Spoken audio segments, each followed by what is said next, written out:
الدين النصيحة قلنا لمن قال لله ولكتابه ولرسوله ولأئمة المسلمين وعامتهم. بسم الله الرحمن الرحيم. الحمد لله رب العالمين والصلاة والسلام على نبينا Muhammad. Amma ba'd. Assalamu alaikum wa rahmatullahi wa barakatuh. Nous allons voir aujourd'hui ensemble l'explication de deux termes que nous pouvons retrouver souvent dans les différents textes islamiques qui sont le moud et le sa'.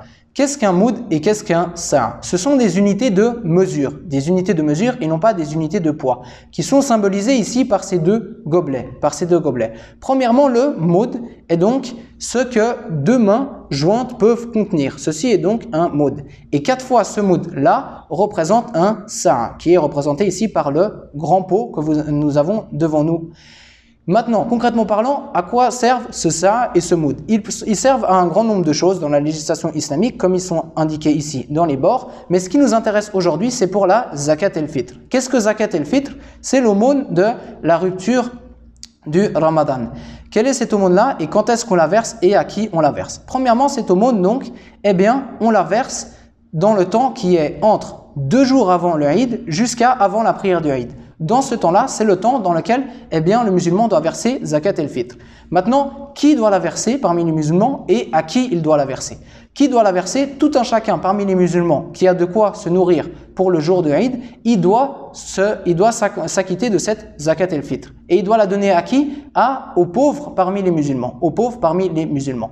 Et maintenant, donc, chaque personne parmi les musulmans, donc chaque chef de famille, il doit verser un sa' de nourriture pour chaque personne de sa famille. Par exemple, si un homme, dans sa famille, il a 4 personnes, il a son épouse et 2 enfants, il versera 4 sa' de nourriture. Qu'est-ce qu'on doit verser comme nourriture? Nous versons une nourriture parmi les denrées non périssables qui correspond à ce que les gens de notre pays ont l'habitude de consommer. Par exemple, si les gens de notre pays consomment du riz, on versera un sa' de riz. Si les gens de notre pays consomment des pâtes, nous verserons un sa' de pâtes. Ceci afin que ça leur soit le plus profitable possible. Donc concrètement parlant, comment nous faisons pour nous acquitter? Nous avons ici devant donc un sac de riz. Nous prenons le sac de riz, nous remplissons notre sa' avec, et une fois qu'il sera rempli, ceci est donc ce qui nous incombe à verser pour une personne. Maintenant, concrètement parlant, si nous n'avons pas de gobelet comme ça, comment faire? Car comme on l'a dit, le sa' est une unité de mesure et non pas une unité de poids. Vous pouvez trouver facilement des tableaux qui ont été référencés par des gens parmi les savants, où on verra donc à quoi correspond en poids un sa' de nourriture. Par exemple, un sa' de riz, il vous sera écrit à côté à quoi correspond ceci en grammes ou en kilos. Après, vous aurez un sa' de pâtes et vous aurez leur correspondance en poids. Et ainsi de suite avec la semoule et ainsi de suite.